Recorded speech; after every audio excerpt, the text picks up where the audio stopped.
I have a previous video where I talk about how if somebody is saying that they are sick in some way, physical or mental, that regardless if you believe the validity of that, you should not take the risk of accusing them of lying because if in fact you are wrong, then that is possibly dangerous assumptions because you could really break somebody who's already breaking. You could break them apart fully. And I mentioned Onision.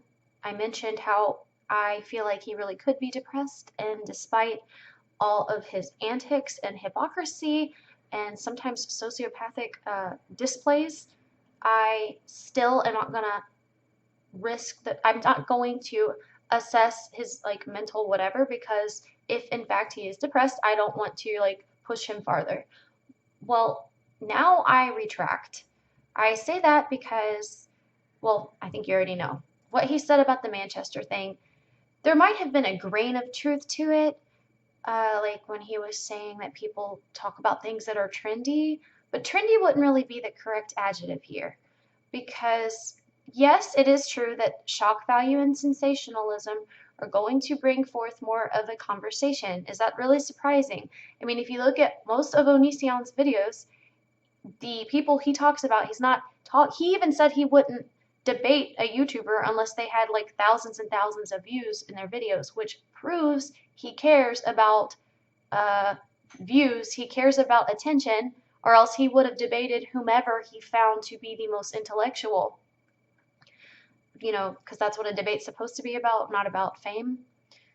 And so the to me, everybody has hypocrisy in some form. I mean, moderation is key though. And what I've seen in the last few days of him, especially from his tweets, the hypocrisy has reached a level of like he's wearing a mask.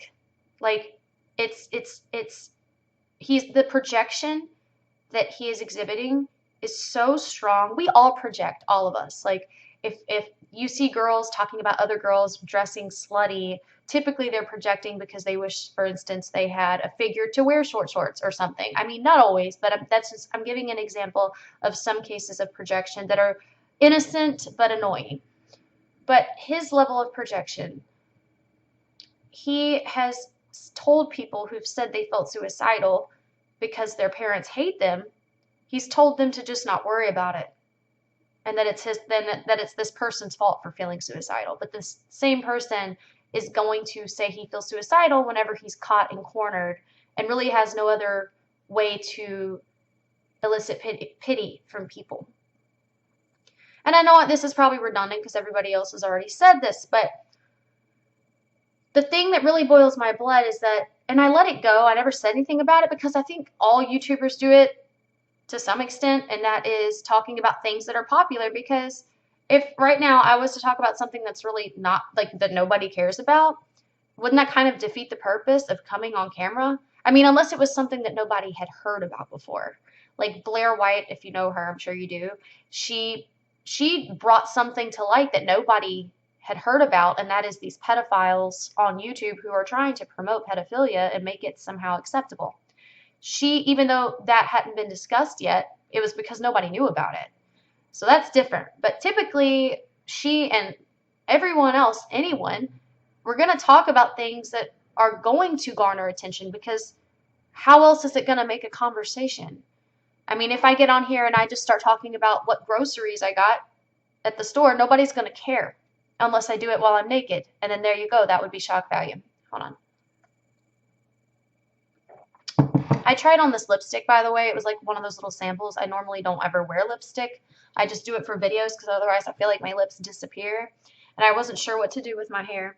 See, what I'm talking about right now, is not, there's nothing, it's not important. So, therefore, oh, and the thing too, he was talking about cancer patients. The thing about cancer is typically people, I'm just going to put it in a bun. I cannot deal with this. Or in a ponytail. Typically, people, when they get diagnosed with cancer, even if it's just a 1 week expectancy that they have left, they have somewhat, well, you can see the psoriasis on my elbow, somewhat of a kind of warning period.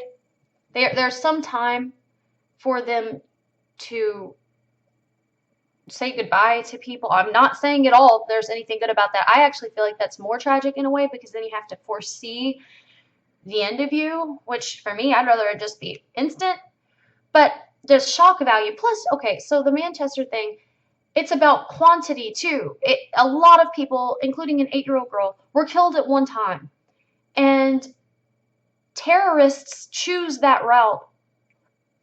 That's what elicits terror. Sorry for saying elicits so much. That's what causes terror, is when it's unexpected, it's a mass of people, and even children are targeted. That is what is terrifying about that. Cancer, yes, but there's really nothing that we can do to prevent cancer, and cancer isn't fueled by hate. There's nobody hateful giving people cancer. ISIS and such is fueled by hate, and humans are supposed to be better than that if we have an evolved guilty conscience.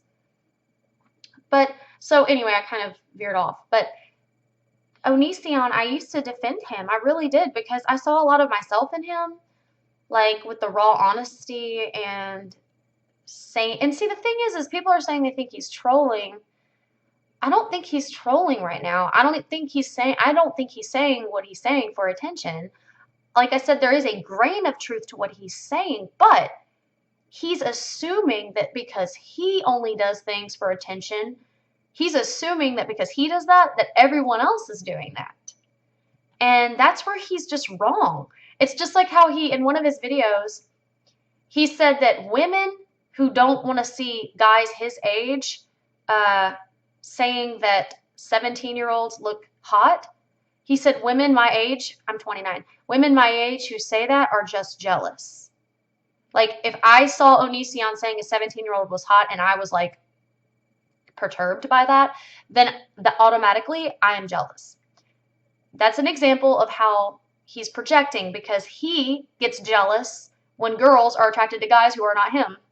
You can see the jealousy reeking from him. I think the reason he talks about that Andy Biersack guy so much is, one, for views, duh, and two, because it's his way of dealing with his jealousy. He sees how much the younger girls love him, and so he feels like if he talks about him and all this in a good way, it'll somehow make him seem just as, like, I don't know how to explain it, but I feel like that's just another example of his raging jealousy. So he has a tendency to project, and like I said, we all do that, but okay, so something he said in his video that I do feel like was a flat out lie. His most recent video where he talks about Manchester. He says that if he were put in a situation where he could save someone else's life, that he would. Like, even if it were a stranger, if he could jump in front of a vehicle and save them and risk his life doing that and die, that he would do that because he doesn't value his life. Now, how can the same person who says he doesn't value his life have such shameless pride or such shameless nerve to value others only based on the help they give him monetarily? To me, that shows a lot of self-value. Like, you really value yourself if you're only going to respect other people if they help you with money. That doesn't show that you devalue yourself. If you only think that other people are valuable if they give you money, I mean, come on. Like, I was in a situation, I don't want to talk about this really, but I was in a situation back in December where 2 weeks before Christmas, my kids and I, not with my husband at the time, we were put in a situation where basically we were put on the streets, and it was really unwarranted, to say the least. And we had to stay in a hotel for a little bit. Go ahead and make assumptions. I've never tried a cigarette. I don't do drugs. I rarely have ever had alcohol. So go ahead and assume what you want. This had nothing to do with me. And at that time, I still never asked anyone for help. A girl who is one of my best friends, who I had lived with me in the past, rent-free for almost a year, she gave me her car for $300.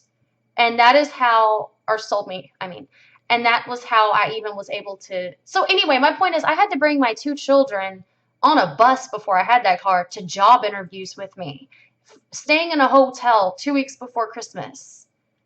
And y'all have no idea. So when I see people like Onision talking, and I didn't have a phone either. It was really hard to get hired somewhere with when one, they saw that I had no one to watch my kids. Two, they saw I had no transportation at the time. Three, they saw I had no phone at the time.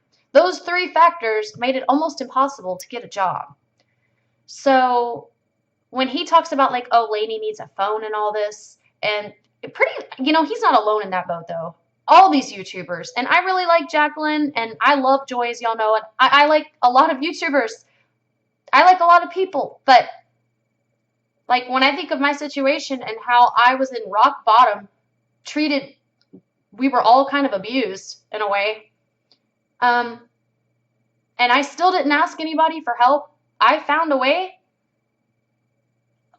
Because I knew that there were options. Like I knew there were options when it came to the state, and I'm sorry if you're like against getting government assistance, but I knew that was an option to start with. I know that Onision is too rich to qualify for government assistance. However, he can sell things like I did, and he can lessen his bills. He can lower his expectations of his life. And that may sound bad, but actually it's not. He lives in a great part of the country, like a place I'd like to live. And he has a healthy wife and presumably healthy kids. He's presumably healthy, although he calls his rosacea a disease, which I guess technically it's a disease like my psoriasis because it starts from immunity problems. But I mean, actually, did you know that rosacea and my disease too, psoriasis, the skin problem, did you know that they're actually from an overworking immune system, which it's aesthetically unpleasing, but in the end, it helps keep our bodies, like we have a double defense system when it comes to getting sick. That's why other than my heart condition, which that happened in like the 5th grade. Other than that, I'm talking about like sicknesses, like viruses and all that. I have a very strong immune system, and he does too. So there is a huge plus to that in other ways. But anyway, yeah. I don't think Onision, I think he was 100% lying and he knew it when he said what he said about saving someone else's life. I mean, really. So I don't really have anything else to say. I just needed to put in my 2 cents because I feel like I need to because I have defended the dude. And I don't know if I can say he's a sociopath. I really don't. I don't know. I don't know if I can say he's a sociopath because I don't know him well enough. I've actually been in a relationship with a straight up sociopath who was a kleptomaniac, got off on lying, like had pleasure, like he actually liked compulsively lying. He had like several different aliases and was a charming like Ted Bundy type sociopath who would like break into people's attics and live in them, and then he was like somebody you'd see from a movie. Like he'd walk into a grocery store and put on the deli coat and steal steaks and walk out. Okay, I wasn't with him at that time, but that was the person that I realized he was. That I don't know if I don't think Greg is like that. Plus, Greg does put out content for money. Like he is in some. I mean, this is the thing too, is we would all like to live in a world where we could make money doing what we like. I wish I could afford better paint than from the dollar store. I wish I could afford better paper than from the dollar store. I wish I could afford a better laptop than what I have. I wish I could afford better video editing software so I could do the video frame, reaction video, whatever. But we all, like, if we could all make money doing what we love doing, that would be like fantasy. So like when I see these YouTubers saying like help my Patreon so I can, get another job. And if you're like me and you have extreme anxiety, do nannying like I do. Like post an ad and trust me, a lot of these stripper moms who don't want to have to, sorry, my computer just turned off, who don't want to have to go through daycares, they will respond to your ads. And then too, you have a special bond with these kids because a lot of times their mothers are, so not to sound mean, I've been close with strippers before, and these particular strippers, okay, were kind of negligent to their kids, but they were in horrible situations in their defense. But anyway, I'm just saying, there's always a way especially with outlets like Craigslist and stuff, where you can get a gig or a job, even if it's working on a farm, which I actually think sounds kind of fun because you get to be outside. And then you can use a time bracket that you have to do your videos. I mean, to assume that all people who put out videos on YouTube that's their full-time job, that's goofy. And it shows how you've grown up or not grown up, really. So while, if their Patreon shouldn't be exclusive to like YouTubers, is all I'm trying to say. Like when they say, "Well, I need money to buy better equipment and have a better laptop." Well, what about my husband who devotes 90% of his time to he's a journeyman electrician, who he makes sure that things are done by code in the Mayo Clinic. He worked on the proton beam recently, which is like a new uh, it's like something new that's going to help cancer patients way better than chemo or traditional chemo. And he needs better tools, but he always has to get the really cheap ones. And he needs better clothes to work in, but he always has to get the Walmart Lee jeans. He can't get like those nice Dickies or what? No, what is it? Carpenter or something? I don't know, but it's a really good. I think it starts with a C. Or when he's working out in the winter here, when it's like -20 and he's wearing Walmart jackets, not these down feather Under Armour jackets. What about that? Like, should he set up a Patreon too and be like, help support me? Do you see nurses doing this who save lives? I don't. I only see YouTubers doing it. Well, I make entertainment for you. Okay, well there are thousands of other careers that are doing more than just entertaining people, and they're not setting up Patreons, and they're struggling financially. These counselors I see who make diddly squat, they're struggling financially, and they're helping people in the process, but they're not setting up Patreons. And then you might say, well, they should, but I would if I were them. Well, no, because they have made their lifestyle to adapt, and that's what a lot of you y'all are slapped with reality. But yeah, thanks for listening.